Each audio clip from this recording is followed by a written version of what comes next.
दिन बोले नबी नबी, रात बोले नबी नबी, और मरने के बाद जनाजा बोले नबी।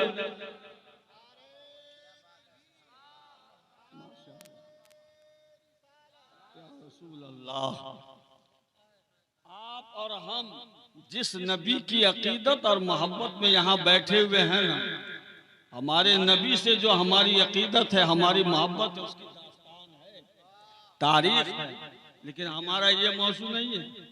लेकिन एक तारीख आप समाप्त फरमाएं ताकि आने वाले किसी भी जलसे और मिलाद में आप इस तरीके से खामोश न बैठे। देखिए हमारी मोहब्बत की एक दास्तान 1857 में जब इस भारत की सरजमीन पे अंग्रेज आया, मुगल गए, तो अंग्रेजों ने सबसे पहले सोचा था अगर हमारे बाद इस भारत की सरजमीन पर कोई हुकूमत करेगा तो वो मुसलमान है, इसलिए कि पहले हुकूमत कर चुके, उन्हें तरीके मालूम हैं, अंदाज मालूम है। सबसे पहले मुसलमान हुकूमत करेगा। उन्होंने एक चीज सोचा था 1857 में जब अंग्रेज आया था, मुगल गया, कि आखिर वजह क्या है। ये मुसलमान मर रहे हैं लेकिन इस्लाम फैल रहा है, तलवारें टूट रही है लेकिन इस्लाम फैल रहा है, दिल्ली का सुहाग उजड़ रहा है लेकिन इस्लाम फैल रहा है, आखिर वजह। इस टॉपिक पे कॉन्फ्रेंस हुई थी फ्रांस के अंदर। ये जो फ्रांसीसी मुस्तशरिकीन होते हैं, गोरी चमड़ी वाले अंग्रेज, बड़े ही आला दिमाग बैठे, का वजह क्या, इस्लाम फैल रहा है, तलवारें टूट रही है, इस्लाम फैल रहा है, मुसलमान मर रहे हैं, इस्लाम फैल रहा है, इसकी औलाद कत्ल हो रही है, इस्लाम फैल रहा है, दिल्ली का सुहाग उजड़ रहा है, इस्लाम फैल रहा है। ये बैठे, कहा वजह क्या है, कहा जानते हो इसकी वजह ये है कि दुनिया का जो इंसान है वो दिमाग रखता है, दिमाग, लेकिन मुसलमान दिमाग के साथ साथ दिल भी रखता है।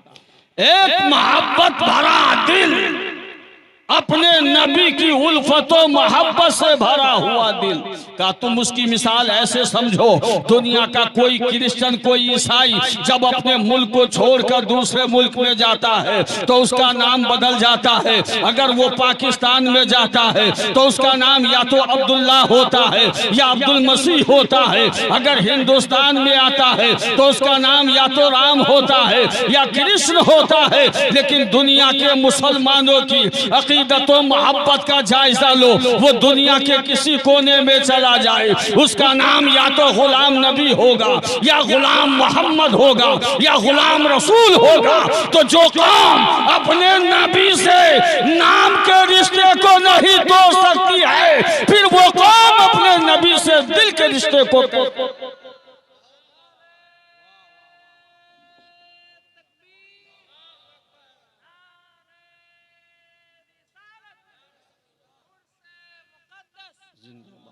तो ये बात तो फ्रांसीसी मुस्तशरिकीन ने कहा था, लेकिन आपको याद होगा यही बात कुफारे मक्का ने। ये मैं आपकी मोहब्बत बता रहा हूँ, हमारी जो हमारे नबी के साथ उल्फत है, मोहब्बत है, जो अकीदत है, एक दास्तान है।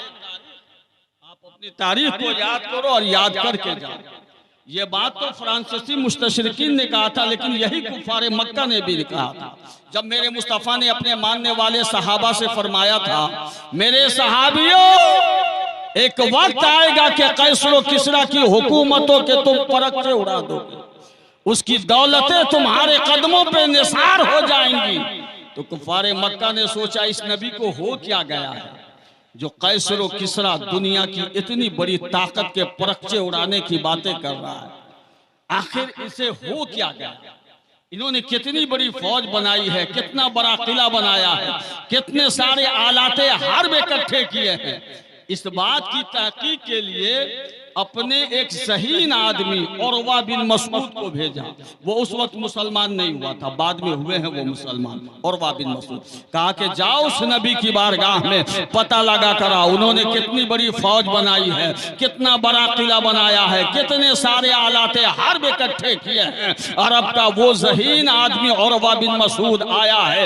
नबी पाक की बारगाह में जाने से पहले वो कैसर के पास भी गया था, वो किसरा के पास भी गया गया था, उसके बाद मदीना पाक की सरजमीन पे पहुंचा है। जब मदीना पाक में पहुंचा है और वह बिन मसूद ने अपनी आंखों से देखा है पैगंबर आजम रसूल मोहतरम बैठे हुए हैं, वो वजू फरमा रहे हैं और उनके मानने वाले सहाबा चारों तरफ से घेरे हुए हैं। जब आप वजू करते हैं तो वजू का कोई भी कतरा जमीन पे नहीं गिरता है, उससे पहले उनके मानने वाले अपनी हथेली पे ले लेते हैं, सीने पे मल लेते हैं, माथे से लगा लेते हैं, पैमाना निगाह से पी लेते हैं, पैमाना नजर से पी लेते हैं। अरब का वो ज़हीन आदमी जब सहाबा की अकीदत को देखता है, सहाबा की मोहब्बत को देखता है, अब न फौज का जायजा लेता है, न किले का जायजा लेता है, न आलाते हर्ब का जायजा लेता है,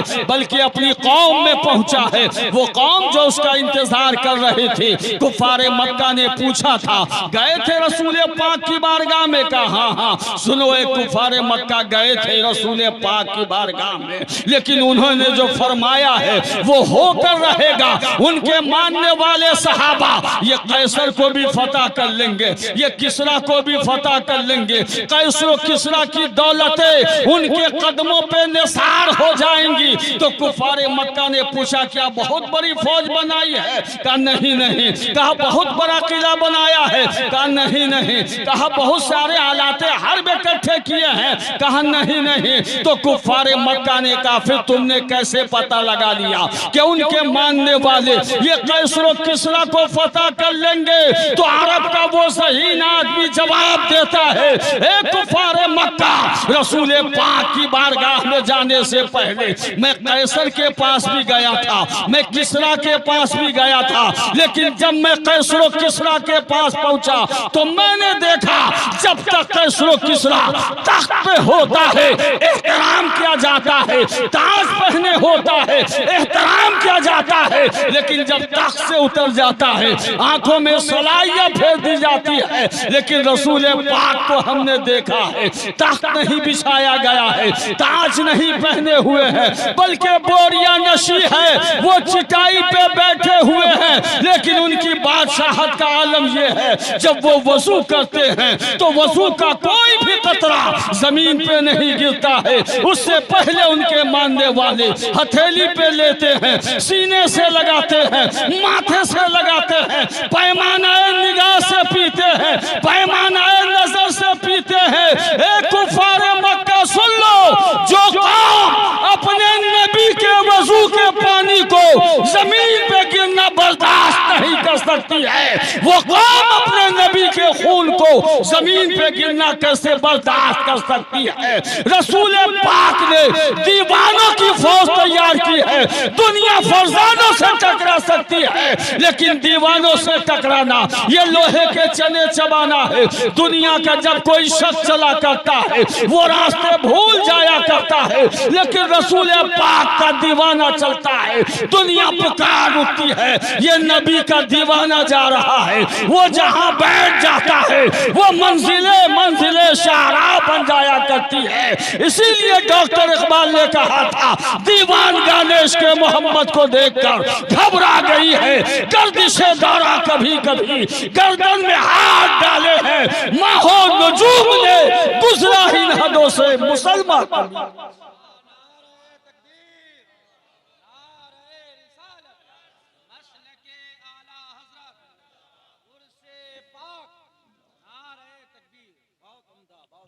तो ये हमारी अकीदत की तारीख है, मोहब्बत की तारीख।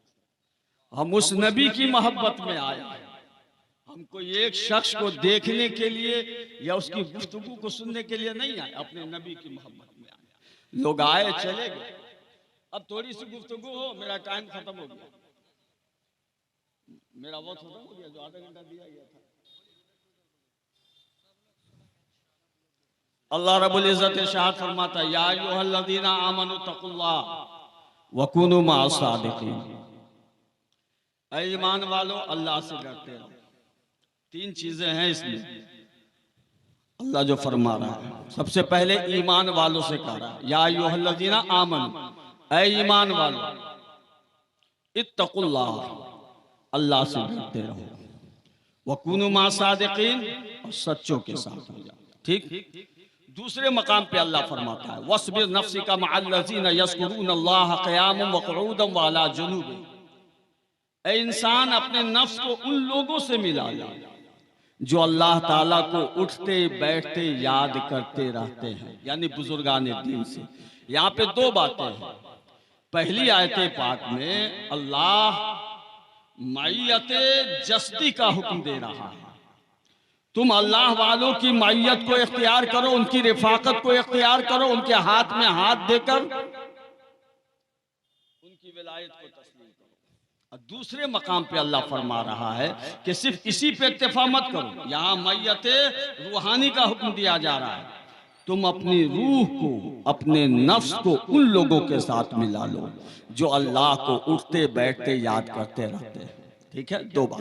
अब आइए, कोई बंदाए मोमिन किसी अल्लाह वाले की मैयतो रिफाकत को इख्तियार कर ले, किसी अल्लाह वाले की सोहबत को इख्तियार कर ले, तो उसका फायदा क्या होगा?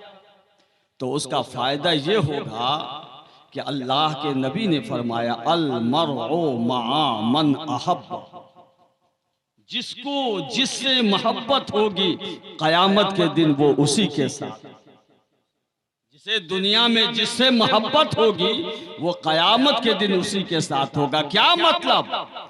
अगर दुनिया में जिसे सैयदना गौसे पाक से मोहब्बत होगी तो वो कयामत के दिन सैयदना गौसे पाक के साथ होगा। जिसे ख्वाजाए पाक से मोहब्बत होगी वो ख्वाजाए पाक के साथ होगा।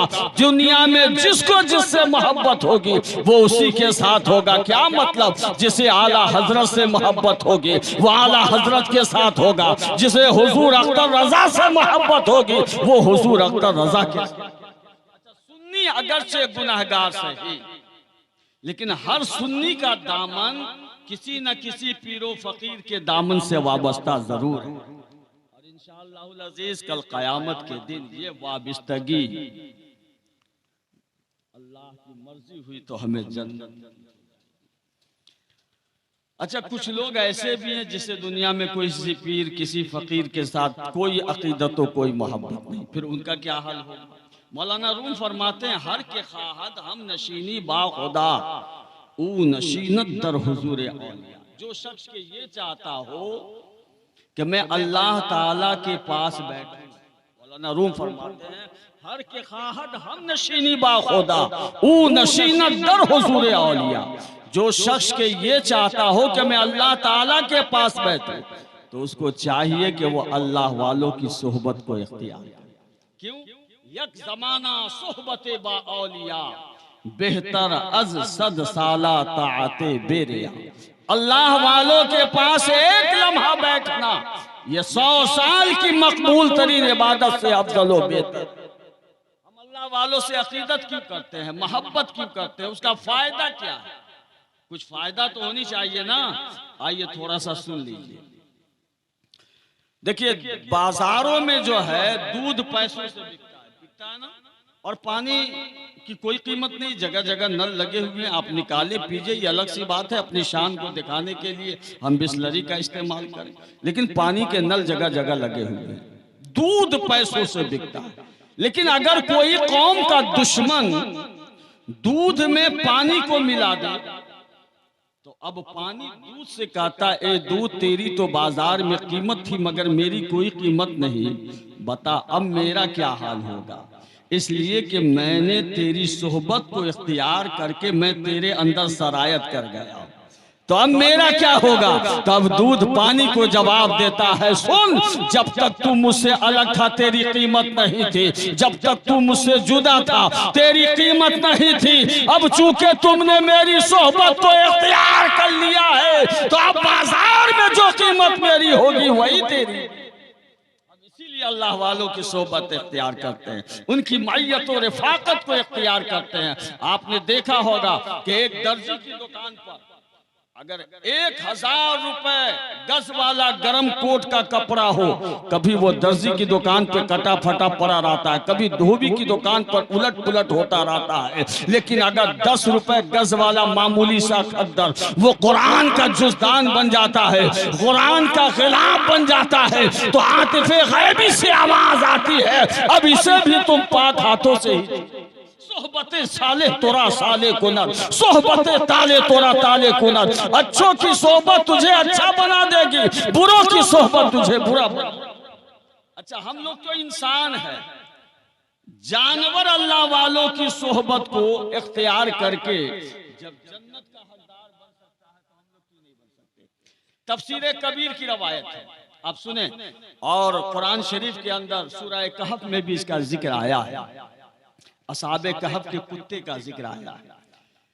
किसी जमाने में एक जालिम बादशाह था, बहरहाल वाकया लंबा है, वो वाकया बताना मकसूद नहीं है, जिसका नाम दकियानूस था। उसने अपनी सल्तनत में ऐलान करवाया कि जो मेरी सल्तनत में अल्लाह का नाम लेगा उसके सर से तन से सर को जुदा कर दिया जाएगा। उस जालिम की सल्तनत में 7 अल्लाह वाले भी रहा करते थे। जब उन अल्लाह वालों ने सुना तो एक रात की तारीकी में शहर से निकल पड़े। जब निकले तो देखा एक कुत्ता है जो उनके पीछे पीछे आ रहा है। अल्लाह वालों ने सोचा ये जानवर है, भूखेगा, बोलेगा, हम पकड़े जाएंगे, भगाने लगे, धुतकारने लगे। तफसीरे कबीर की रवायत है कि कुत्ते ने अल्लाह वाले से कहा, माँ तुरीदून मिन्नी ला तख्शौ जानिबी अना उहिब्बु अहिब्बा अल्लाह फनामु हत्ता आरिसकुम। ए अल्लाह वाले, मैं कुत्ता जरूर हूँ, मगर मैं जानता हूँ कि तुम अल्लाह वाले हो, इसलिए तुम्हारे ऊपर भूखूंगा नहीं, बोलूंगा नहीं। हे अल्लाह वाले, मैं चाहता हूँ कि मैं आपकी सोबत को इख्तियार करूँ ताकि मेरी भी निजात। आज अल्लाह वालों की माहियत, उनकी रफाकत को शिर्क और बिदअत का फतवा देने वाले कल अपने माथे की आंखों से देखेंगे। जब ये अल्लाह वाले जन्नत में जा रहे होंगे तो पीछे पीछे वो कुत्ता भी जन्नत, एक जानवर। और अल्लाह वाले 309 साल तक एक गार के अंदर आराम फरमाते रहे, वो कुत्ता पहरा देता रहा। उसके पहरे का जिक्र भी कुरान के अंदर आया है, वकल बहुम बासितुन ज़िराइहि बिल वसीत। तो एक कुत्ता होकर अल्लाह वाले से ये कहे कि मैं कुत्ता जरूर हूं, मगर मैं जानता हूं तुम अल्लाह वाले हो, इसलिए बोलूंगा नहीं, भूखूंगा नहीं। उस कुत्ते का पांव की नहीं पकड़ लिया जाए जो अल्लाह वाले से ये कह रहा है, और उस इंसान को शैतान क्यों नहीं कहा जाए जो इंसान होकर अल्लाह वालों की शान में गुस्ताखी। हज़रत शेख सादी अलैहिर्रहमा, उलमाए किराम अच्छी तरीके से उनको जानते हैं। जब तक उनकी लिखी हुई किताब को नहीं पढ़ेगा तो कोई मौलवी हो ही नहीं सकता। वो फरमाते हैं कि एक दिन मैं हम्माम में नहा रहा था, गुस्ल खाने में, तो मेरे एक दोस्त ने मुझे एक खुशबूदार मिट्टी दिया। मैंने उस मिट्टी से पूछा, है मिट्टी तो मुश्क है या अंबर? तेरी दिल को लुभाने वाली खुशबू मुझे मस्त कर रही है। तो मिट्टी ने कहा, है शेख सादी, न मैं मुश्क हूँ न मैं अंबर हूँ, बल्कि हकीरो नाचीज मिट्टी हूँ, लेकिन चंद दिनों तक मैं गुलाब के फूल की सोहबत में रही हूँ। क्या मतलब? मेरे ऊपर गुलाब का फूल उगा हुआ था, बस उस गुलाब के फूल की सोहबत और हमनशीनी का असर है कि मेरे अंदर खुशबू सरायत कर गई है, वरना मैं हकीरो नाचीज मिट्टी ही हूँ। हजरत शेख सादी के इस हकीकत अफरोज मिसाल से ये बात वाज़ेह हो जाती है कि एक गुनाहगार इंसान किसी अल्लाह वाले की सोहबत को इख्तियार करे और उसके फयूज़ो बरकत से महरूम हो जाए, ये हो ही नहीं सकता। अब आइए तारीफ और समाअत फरमाएं। बातें बहुत सारी है, वक्त नहीं। आप हिंदुस्तान की पूरी तारीफ करें, हम अल्लाह वालों से अकीदत क्यों करते हैं, मोहब्बत क्यों करते हैं, आखिर वजह क्या? कुछ वजह तो होनी चाहिए ना। पूरे हिंदुस्तान की तारीख को पढ़ो, महमूद गजनवी से लेकर सिराजुद्दौला तक, खानदाने गुलामान से लेकर दौरे मुगलिया तक, कुतुबुद्दीन ऐबक से लेकर बहादुर मोहम्मद शाह जफर तक, इस भारत की सरजमीन पर सैकड़ों मुस्लिम हुक्मरानों ने हुक्मरानी की है, सैकड़ों मुस्लिम बादशाहों ने बादशाहत की है, जिनके पास जरो जवाहरात की कोई कमी नहीं थी, जिनके पास मालो दौलत की कोई कमी नहीं थी। आप हिंदुस्तान की तारीख को पढ़ो, इन मुस्लिम हुक्मरानों को देखो। हिंदुस्तान में बड़े से बड़े उम्दे से उम्दा इमारतें इन्होंने बनवाई है। चुनांचे ये ताजमहल की आज खूबसूरती आपको दाद दे रही है। लाल किला की दरो दीवारें मुस्लिम बादशाहों के जाहो जलाल के कसीदे पढ़ रहे हैं। कुतुब मीनार की बुलंदियां आज भी मुस्लिम बादशाहों के जाहो जलाल के कसीदे पढ़ रहे हैं। ये सब ठीक है, लेकिन आप हिंदुस्तान की तारीख से पूछो, ए हिंदुस्तान की तारीख जरा ये बता दे कि हिंदुस्तान के अंदर इस्लाम कैसे फैला है। तो हिंदुस्तान की तारीख में ना बाबर का नाम आता है, ना अकबर का नाम आता है, ना शाहजहां का नाम आता है। हाँ, अगर नाम आता है तो ख्वाजा अजमेरी का नाम आता है, अगर नाम आता है तो ज़करिया मुल्तानी का नाम आता है, अगर नाम आता है तो मुजद्दिद अल-अफ़सानी का नाम आता है, अगर नाम आता है तो इमाम अहमद रज़ा खां फाज़िल बरेलवी। तो फिर इन अल्लाह वालों के मज़ारे पाक जो बेसरो सामानी के आलम में आए और अपने दीन और ईमान की ताकतों कुव्वत से भारत के सरकश इंसानों की गर्दनों को हक के आगे झुका कर, ये मुस्लिम हुक्मरान, मुस्लिम बादशाह। आखिरी तारीख सुन ले, ये जो मुस्लिम बादशाह है, अकबर ने हिंदुस्तान के अंदर दीन इलाही की बुनियाद डालकर इस्लाम की जड़ों को खोखला करने की कोशिश शुरू कर दी। अकबर ने दीन इलाही की बुनियाद डाला था, यहाँ तक के सूरज की परस्तिश हो रही थी, होने लगी थी। कई एक रसूमाते काफराना जारी होने के साथ साथ अकबर को सजदा भी होने लगा था। अगर ऐसे पुरफतन दौर में हजरत मुजद्दिद अल-अफ़सानी की जाते बाबरकात फिक्र दुर्वेशी का लिबादा ओढ़ कर नहीं उठते तो मुमकिन था कि अल्लाह वालों की साल साल की मेहनत खाक में मिल जाती। जो अल्लाह वालों के तबलीग इस्लाम से मुसलमान हुए थे वो फिर से मुर्तद। मुजद्दिद अल-अफ़सानी की एक तारीख सुनिए। आला हज़रत से पहले के मुजद्दिद गुजरे हैं। आपने एक शेर सुना होगा, कोई अंदाजा कर सकता है इनके जोरे बाजू का, निगाहे मर्द मोमिन से बदल जाती। आप जानते हैं ये किसका शेर है? ये डॉक्टर इकबाल का शेर है, जिसके अशार पे आज रिसर्च किया जा रहा है, जिसके अशार कॉलेजों में स्कूलों में सवालात की शक्ल में पेश किए जा रहे हैं, आ रहे हैं। उनका ये शेर है, और ये शेर वैसे ही नहीं, अपने अंदर एक मुकम्मल तारीख रखे हुआ है। जब डॉक्टर इकबाल की निगाह मुजद्दिद अल-अफ़सानी के गुंबद से जाकर टकराई ना, तो बेसाख्ता उनकी जबान से ये शेर निकला था कि कोई अंदाजा कर सकता है इनके जोरे बाजू का, निगाह मर्द मोमिन से बदल जाती है तकदीर। आखिर क्यों कहा था? हजरत मुजद्दिद अल-अफ़सानी के दो बेटे जो मुल्ला ताहिर लाहौरी के पास पढ़ा करते थे, एक दिन मुजद्दिद अल-अफ़सानी ने अपने बेटों से कहा, मेरे बेटे, मैं तुम्हारे उस्ताद मुल्ला ताहिर लाहौरी की पेशानी पे लिखा हुआ देख रहा हूं कि वो सकी है, वो जहन्नमी है, सखावत लिखी हुई है। जब बेटों ने सुना, भागे हुए गए मुल्ला ताहिर लाहौरी के पास। कहा, हुजूर, मेरे वालिदे मुहतरम कह रहे हैं कि आपकी पेशानी पे सखावत लिखी हुई है। भागे भागे आए मुल्ला ताहिर लाहौरी मुजद्दिद अल-अफ़सानी की बारगाह में। कहा, हुजूर, जब आपने ये देख लिया है, ये पढ़ लिया है कि मेरी पेशानी पे सखावत लिखा हुआ है, तो आप अल्लाह से दुआ कर दें ताकि ये जो सखावत है ये सआदत में बदल जाए, जो जहन्नमी लिखा हुआ है वो जन्नती में तब्दील हो जाए। मुजद्दिद अल-अफ़सानी दुआ के लिए हाथ को उठाते हैं, ए परवरदिगार, मुल्ला ताहिर लाहौरी की पेशानी पे जो सखावत लिखी हुई है उसे सआदत में बदल दे, जो जहन्नमी लिखा हुआ है उसे जन्नती में तब्दील कर दे। आवाज आती है, जो लिख दिया गया वो लिख दिया गया।